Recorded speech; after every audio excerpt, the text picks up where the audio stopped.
Holiday season is here, and an annual tradition is actually in jeopardy. Get this, Alabama's new ethics reform law could prevent students from giving gifts to their teachers. That law went into effect back in March, but it's yet to be defined by the State Ethics Commission.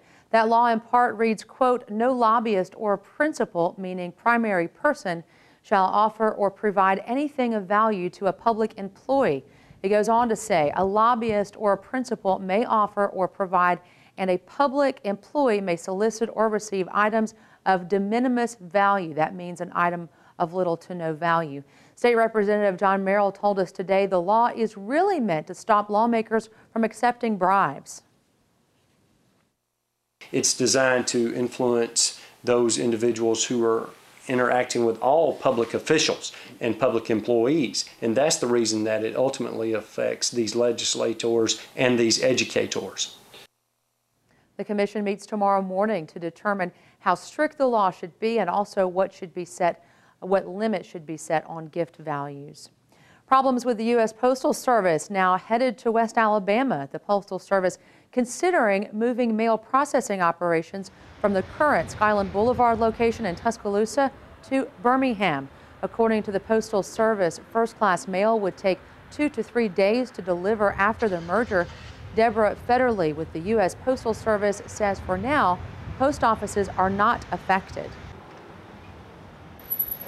Right now, we don't have any plans to close any post offices in Tuscaloosa. We are studying the Tuscaloosa plant, which is the Customer Service Mail Processing Center. That's where we process the mail, but we don't have any studies underway currently for individual post offices that would have retail or delivery units.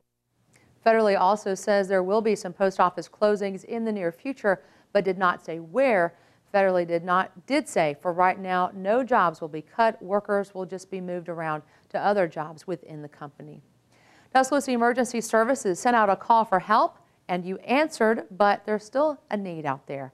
According to case manager Sharon Cosby, 8 heaters have been donated since we aired their story last week, but Cosby says they still need more. She told us they're also still in need of jackets, blankets, canned food, and of course, as always, monetary donations. You can make donations at their office. It's at 1705 15th Street, or get more information by just giving them a call, 205-758-5535.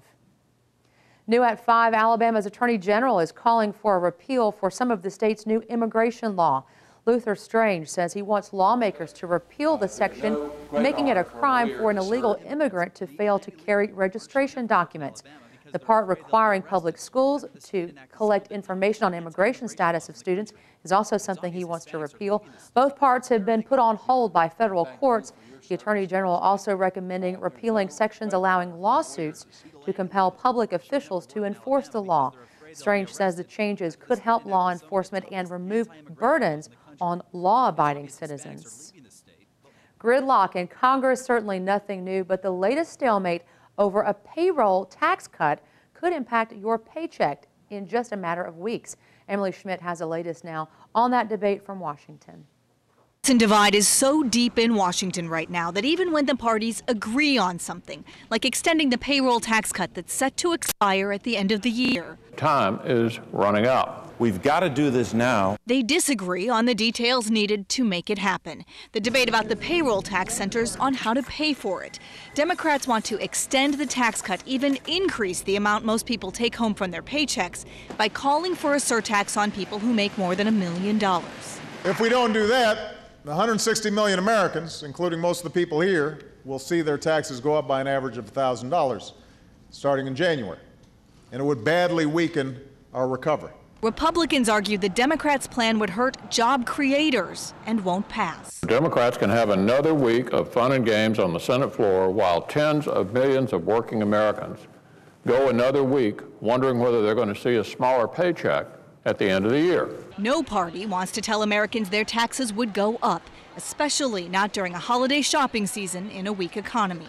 So President Obama told this Kansas crowd the nation needs to pull together. The location was deliberate. A century ago in this same town, Teddy Roosevelt delivered his new nationalism speech, a call for unity that made history, a call that today might fall on deaf ears. In Washington, I'm Emily Schmidt. The package up for consideration by Congress also includes a provision to avert a 27% reduction in fees to doctors who treat Medicare patients.